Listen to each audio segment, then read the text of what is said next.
Continuing on with video game movies, it's been stated that Jake Gyllenhaal is going to be starring in a movie based on The Division.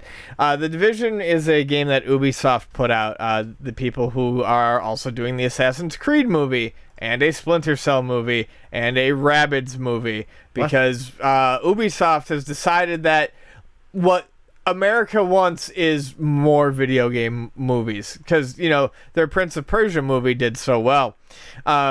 Did that do well? I don't remember if that did okay. I think it did all right. I think it might have done okay money-wise, but it wasn't critically, particularly acclaimed.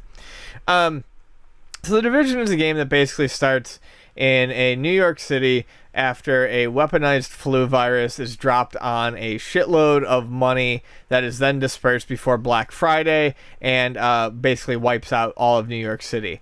And ostensibly, you have to go get to the bottom of it, find this doctor, etc. I've played the game. It's fun.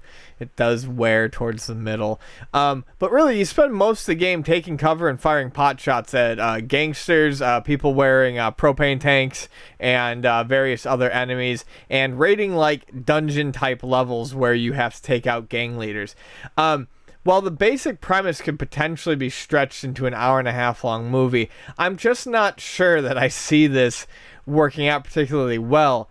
I also don't understand how a guy like Jake Gyllenhaal would want to sign on for a second video game-related movie. That just strikes me as odd.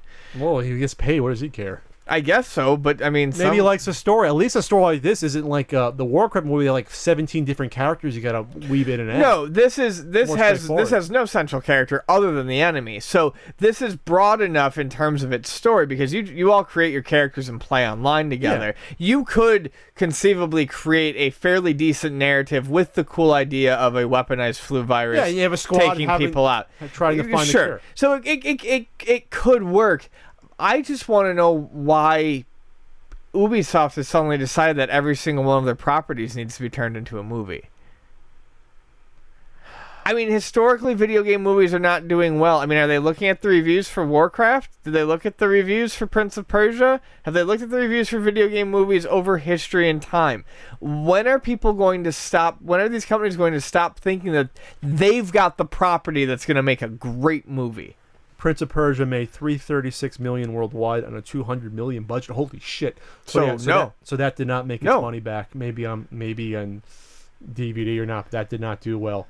That's why you didn't see any other movies after that. Jesus Christ, $200 million budget on that. So yeah, let's do it again. Let's do it again. 1, 2, 3, 4. Let's do it 3 more times, guys.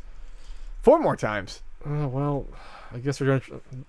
If there's any time to take a stab at it, it'd be now with the popularity of video games. I mean, when else would you try? It only got 36% on Rotten Tomatoes, but a 5 out of 10. So, the story's interesting, and it probably would cost less than $200 million at least. Oh, The Division? Shit. Yeah, the story's interesting. You could totally do it. I mean, you're just saying why all of a sudden. Yes, why all of a sudden? Yeah, I don't see this going well. It's like I said when they talked about Call of Duty. I have no interest in seeing a Call of Duty movie, but it's one of those things where you give it a basic premise, and The Division even has a more solid basic premise, and you just write whatever fucking story you want for it, and you slap the name on it. But at this point, that's a stigma that people are probably going to start actively avoiding. It's the exact opposite of superhero movies. There are people who don't read comics who are like, oh, that's a Marvel film? Yeah, I'm going to go check that out. Oh, that's a video game movie? No, we're right back to square one. Fuck that. I'm not seeing that shit. Eat me.